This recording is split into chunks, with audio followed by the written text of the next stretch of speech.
Bonnie, welcome to the Create Podcast. I am such a fan and I'm so honored to have you on the show. Welcome. Thank you so much. I'm so excited to chat today. I'm so excited. So here I have a copy of your amazing magazine, which I did see at Barnes and Noble, and then I had to find you because you know what? You were somehow in my world and I didn't even know it. Stu McLaren posted about you, and I was like, how comes I don't know this person? And then I fell in love with everything that you're doing. For our listeners, could you tell us a little bit of what you do and who you are? Thank you so much. Stu's a great person to have in common anytime. He's such a great guy. My name is Bonnie Christine. I am a surface pattern designer. So first and foremost, I create artwork for wallpaper and fabric and all kinds of products. I also have an e-commerce store called Flowery, where we produce and manufacture our own products. And then we also run an education company. So we teach aspiring artists how to become surface pattern designers and license their work. And so through that arm of the business, we've got courses and memberships and a podcast, and of course, the magazine for creatives and artists as well. Oh my gosh, beautiful. And I love the membership. I was in your Pattern Week challenge, and then I discovered your magazine, which I love. But let's rewind back. How did you come across pattern design? What was your first introduction? Were you artsy as a kid? How did this come into your life? Okay, I love this because none of that happened super quickly.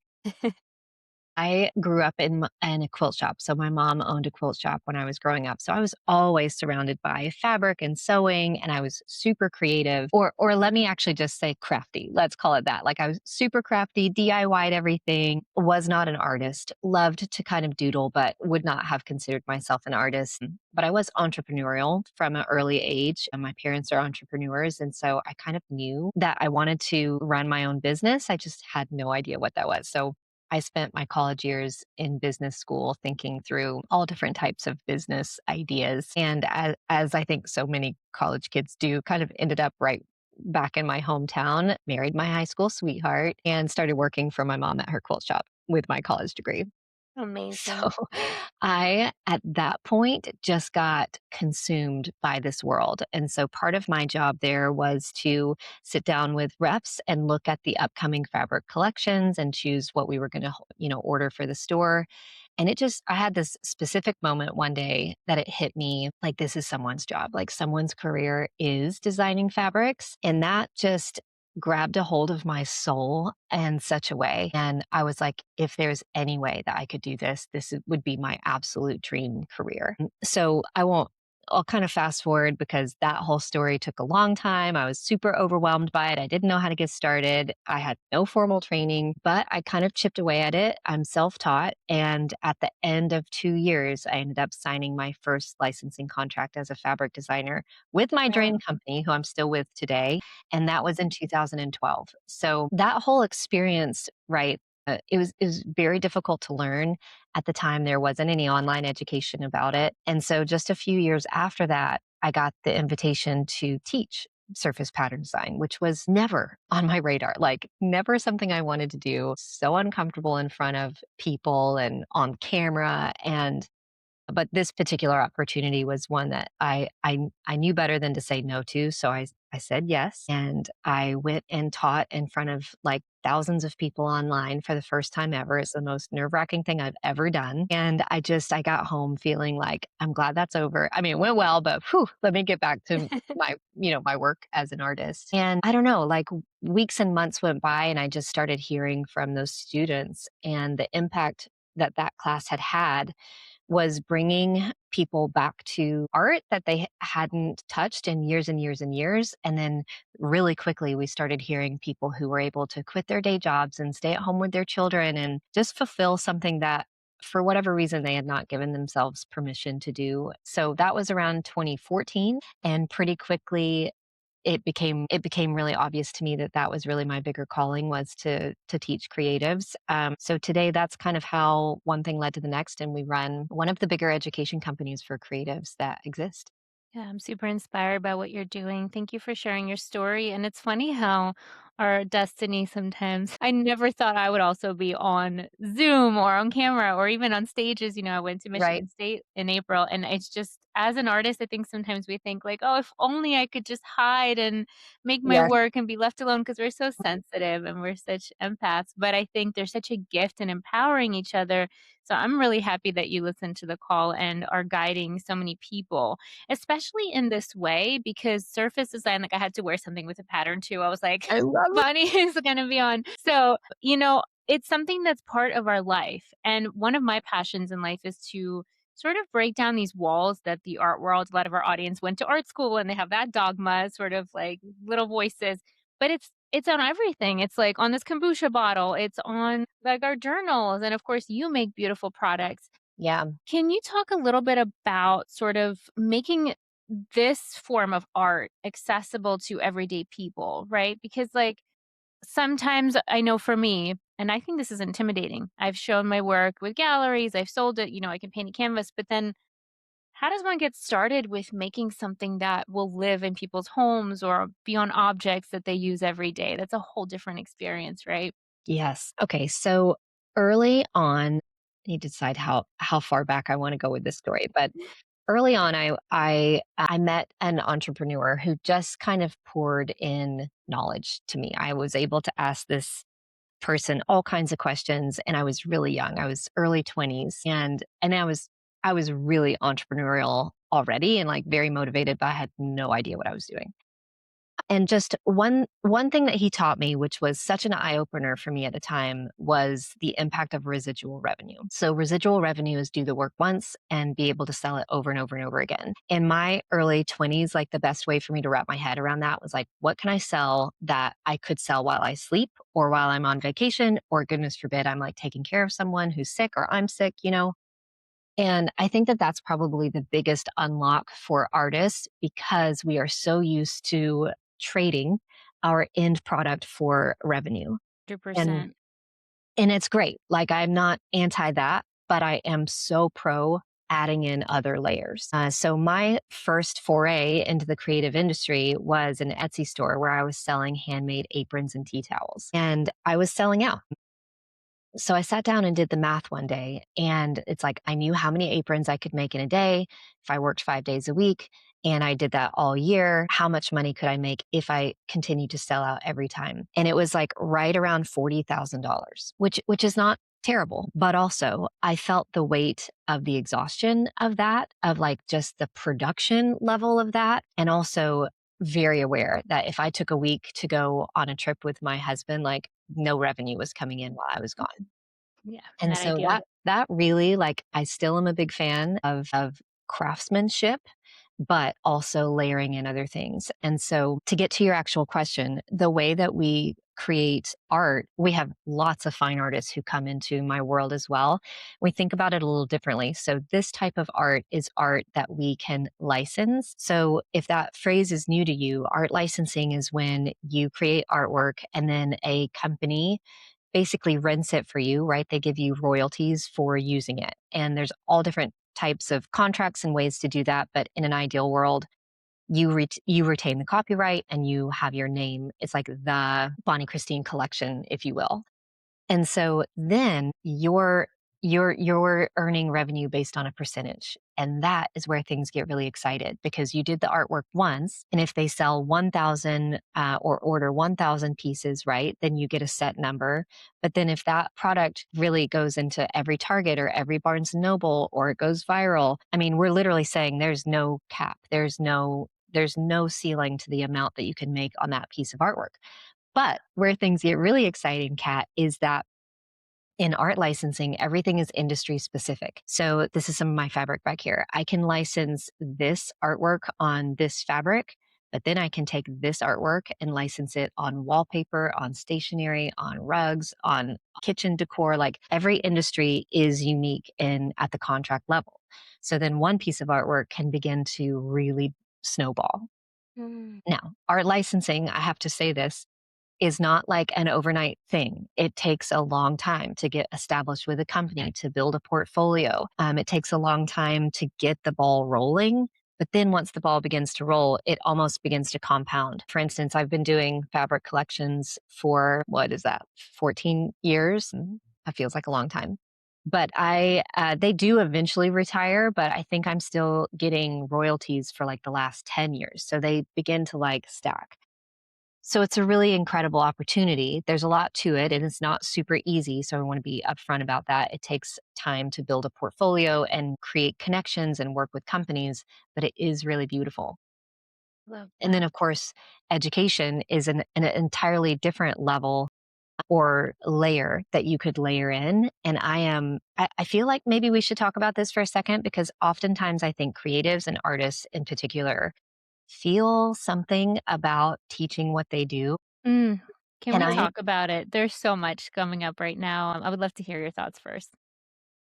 I believe to my core that it is our moral obligation to teach what we know. If we have learned something that can help someone else get to where you are faster, then it is such a beautiful thing to be able to capture your knowledge and pass it on to someone else. But also, two other levels to that. One is that it is going to make you a better artist. Anytime that you teach, you have to kind of put words to what it is that you're doing. It makes you like truly master the craft. It makes you understand all of the edges of what it is that you're doing. But also, this is how craft gets passed on from generation to generation. Like, this is legacy work. Like, being able to educate people on your process, your perspective, your vision is literally how craft gets passed on for generations to come. And so I'm a huge advocate of it.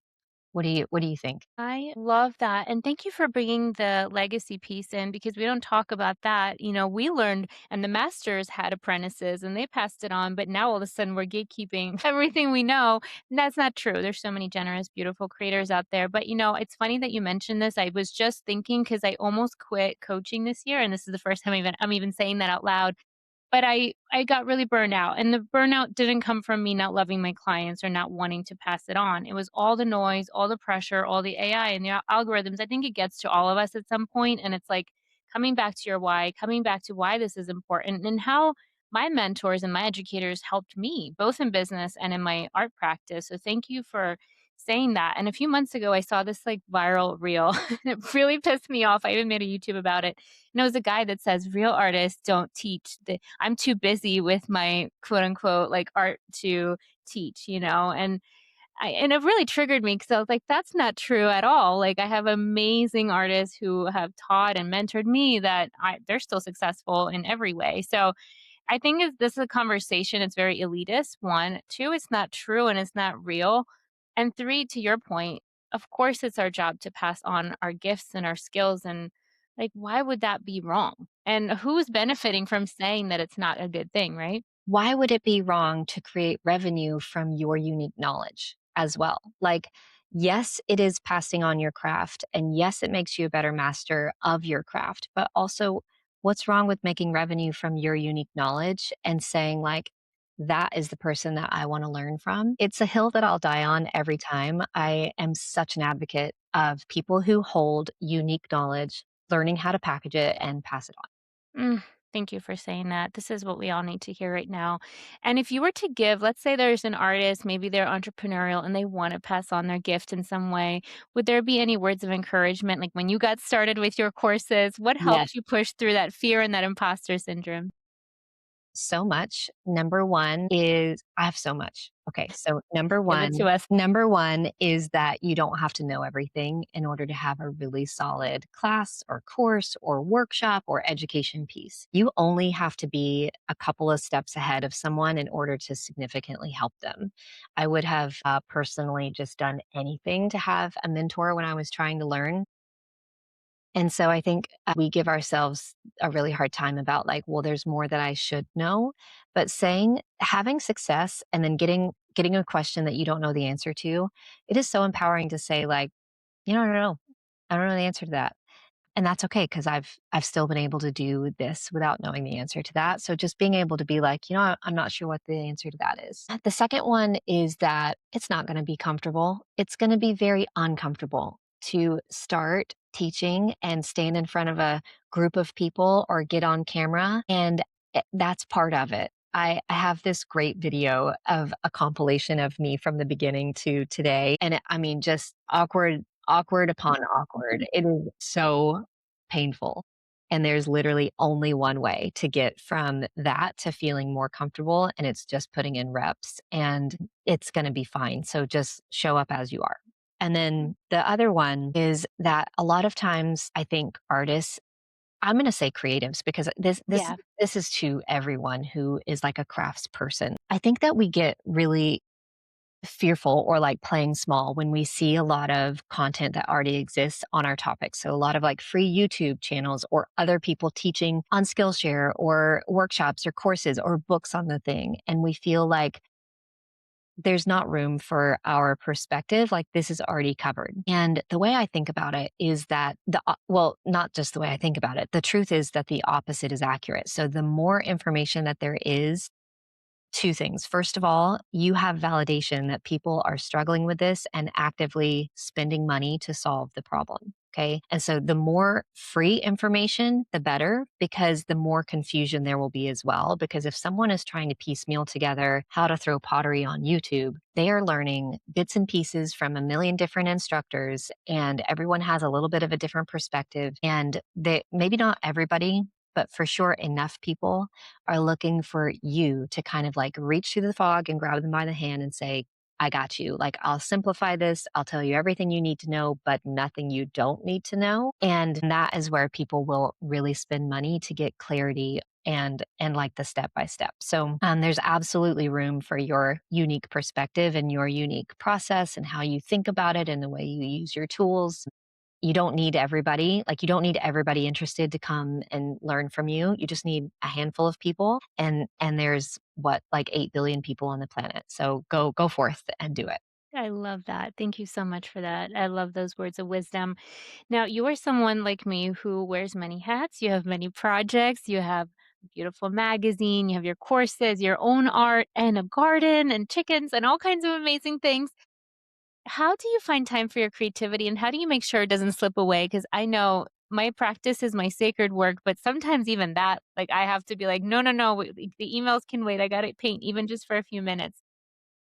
Okay, I love this question. So, first and foremost, I am not superwoman. I have a lot of help and I have a large, well, to me it's a large team. There's 14 of us who work on, we call it team Bonnie. That's so funny to me though because I feel like it's a big team, but then sometimes I'm filling out like a form for like an app and it's like a hundred, like the first level is 100 plus employees and I'm like, wow, my team is not that big, but it feels big for someone who did everything themselves for a decade. Amazing. Okay, so this is a real problem. When creatives monetize their passion, the business can take over and you can lose time for the very thing that made you start. So have a couple of hacks. Number one is that I make sure that I have creative outlets that I don't try to monetize. I love that.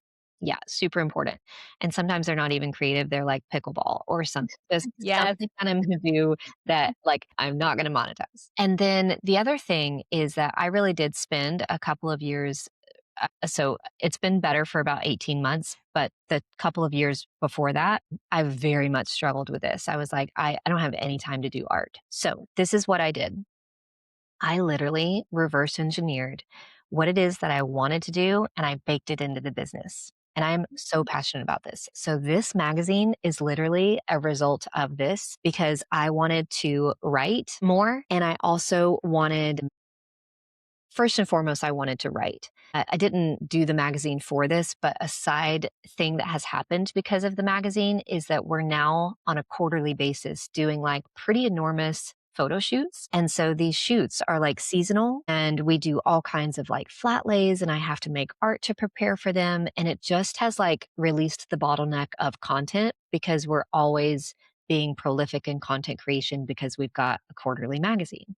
And so it's just like solved so many problems in the business because we've just baked it in, kind of reverse engineered it. Pattern play is a result of this. So you mentioned Pattern Week. It that leads into our beginner friendly membership called Pattern Play, which is literally us coming together and making a patterned product every month. And I there's no business talk in it. There's no monetizing. It is just for the joy of creating together. And again, totally did that almost out of like a selfish need to want to just come to the art routinely. And it's a requirement. I have to do it. 4 times a month now, so I just kind of try to bake in the creativity that I want, and then, of course, licensing. So my licensing partners, we run on a schedule, which means that I'm doing, designated artwork to meet deadlines, and so anyways, just kind of bake it in what would have to be true for me to do the creativity that I want to do, and also make it a non-negotiable because the business is relying on it. I love that so much. I've done similar things as well. I'm doing a little challenge right now with some of my clients, and I honestly just needed it myself because I was like, Right. okay, well, I really would love to have some new work by the end of fall, and Yes. it needs to be done. So let's do it together. Perfect. And, it benefits multiple people. But I'm curious though, right now, and I do the same thing when I describe like what I do and all the projects, and people who are listening but are curious about taking like the more entrepreneurial path might be like, oh my gosh, that's so much. That's so overwhelming. But can you talk about, like, the joy of having all these options as well? Because so many times people just hear, like, "Oh, you're busy, you have all this stuff to do," and maybe they hear pressure, but isn't it fun? Like, isn't it amazing to have so many things to move through and you never get bored, right? It's the most fun, and no 2 days are ever the same, and I get to move. I mean, I am currently living the most creative version of my life that I ever have. And there are so many ways to reduce the pressure. So, like, again, learning how to delegate and have a team. Not that everybody wants to do that. I was a one woman show for 10 years, and that got me all the way up to a membership and a course. When you start talking about like all the different things, you cannot you no one should make you feel like you should be able to do that all by yourself. It's just it takes people. But I wanted to read you something because we live by a philosophy on the team that we measure our success by the success of our students. Mm. So when you're an entrepreneur and you get into business, you get to start thinking about all these things like conversion rates and email subscribers and when we're selling through Shop Flowery, like our return customer rate and all of these things. But we are in this little event right now. And hold on, I've got to pull it up. Where did I? It's just in my photos. And I sent this to the team last night because we're kind of like, we're all in the delivery, right? And this person posted and said, I've been struggling with getting back to my art. It's always on my mind. I'll sit down and 4 hours will go by and I never can get started. The drive is there, but the inspiration fades, and it's been an issue for 7 years. And I think that something as simple as this and a group to do it with is exactly what I've been needing. And it's just like, we got to come back to the purpose. Like, yes, it does things for you. It makes you better at what you do. It's a great revenue stream, but also the impact that it makes on people. This was another person who was sharing that they made their first mood board ever. And I won't read the whole thing, but they just walked through like the joy of literally seeing everything in their vicinity as possible inspiration for the first Mm. time and how it changed the way that they're interacting with their day to day life. And it's like people really need this. And so, why would we withhold the joy that it is to be creative? So, we always just look at the impact. Like, if we're not changing people's lives, we're not interested in doing what we're doing anymore. And we try to measure our success by the success of our students. Are we getting them towards the end result that they're hoping for? I love that so much. And that's honestly too, for those who are educators, sometimes we forget about those moments. We're caught up in conversion rates and revenue and, oh, this was a slow month and that didn't work. But then sometimes I'll get a message like that and it's like, remember why you started doing this in the first place? And it's so easy to get caught up in all the noise. But thank you so much for sharing that. And it's always about that, right? And after, I had a little like business slowdown, I relaunched something and it wasn't like a huge launch or anything. And, a part of me wanted to be like, just refund everyone and quit. And I was like, no, no, no, we're going to follow through. And those messages came in and they were like, oh my gosh, like I haven't painted in 2 years. Thank you for doing this. And it's so easy to get caught in like the numbers and the noise of all of it. And they're important too. Obviously, we need them to keep going. But yeah, it keeps us remembering what really matters. So beautiful. Now, you started this magazine, and I listened to your podcast series about analog and just coming back to the Mhm. sensory. And I also love how you approach your courses now with more implementation and accountability versus like watch 10,000 videos. And I really, really love that invitation because we all have seen all the videos, not yours, but Like, Yep. there's just so much, and I've taken probably every course of everyone who's ever created one, in the business sense. But this is beautiful, and of course, I have a magazine too, so I'm biased. What sparked this idea? And I know you mentioned writing and wanting to, Mm. pour more of your creativity into it, but you could do that online. Why did you choose to do this on paper in bookshops? What And a it's great gorgeous. question that I haven't really, talked about before. I wrote down on a dream goal list like many, many years ago that we would have a magazine. And then we started doing a quarterly publication for my membership. And we did it we did it for about a year. Keeping this in mind, like, well, let's not just dive into full publication, but let's try, working towards a quarterly publication. And it was a bit different in content because it was very based on like the context of the membership, but it was the baby version of this. And so the membership now gets the digital version of this for free every quarter because it's like it was kind of born in that context. But I think I've always loved tactility, and I think probably all creatives do. But I think with the rise of AI, which is controversial, but I'm not anti AI. I just am for sure equilibrium. So like if we're going to go here with technology, we've got to also like touch grass with our feet more as well. Yeah, yeah, for So sure. the data behind this is insane. So like the return to like vinyl and backyard chickens and gardening, and Barnes and Noble has opened more stores in the past year than they did I think for the 10 years. Probably Well, thanks to me. it's really fun to go back. And so I always have things in the mail that I get, like Duval Kitchen sends a catalog every once in a while, and it kind of, if you know, you know. It's like this matte, luxurious, and I will get it in the mail and I will put it aside until I have like the moment, like a cup of coffee and a slow morning, and I curl up and I like really indulge in it. And that was just our vision. Like, we really wanted to connect with people offline and allow them to go deep. So in our philosophy, we kind of reach people online and then we go deep with them with physical products. But also, like, I wouldn't say that this was the reason we did this, but something that's been really interesting for me is that it keeps our brand top of mind away from the internet. And Mm, so as people are starting to take more breaks from Instagram or just like kind of trying to put technology in its place a little bit, this gives us a way to stay front of mind and give them a way to interact with us still. And it's a bit interactive. Like, there's QR codes to come dive into this, yeah. that, or the other.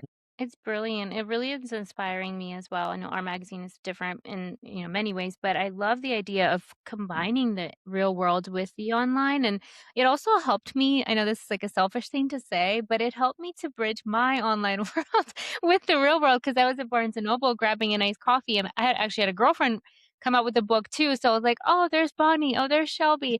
And it was so nice to know that like my online friends that I follow are real things that also, exist, and Yes. it was so beautiful. So, thank Yeah. you for I love doing that. that, and Me yeah, and too. I love, like, the action steps and the tutorials almost that you have in here as well, and it also what I really love too? I wanna compliment you that, of course, you have other guest contributors in here, but you made the magazine really personal. A lot of it is you and your business and your garden and all the beautiful things that you do, and it's almost like a permission slip for creators to know that you could still connect and serve, and you don't need to have massive, like, hundreds of contributors. 'Cause, sometimes you open a magazine and it's like 600 writers and photographers, but this is so intimate, but also such high quality. So congratulations on it. You so much. That means so much. Because also sometimes you're over here being like, "Does it make sense?" Like, "Is what we're doing resonating?" But It it is. does. It's been I think the magazine is probably team-wide, like, our favorite thing that we do, and again, it also keeps us kind of coming back to the roots of what we love. So, the design team loves to design. The photographer, I don't know, it's just super hyper creative. So it's amazing to be able to share that with people. Gosh, thank you so much. And thank you for sharing all your wisdom today. I feel like I want to have you back on again. I feel like there's so much more to talk about, but I want to honor your time.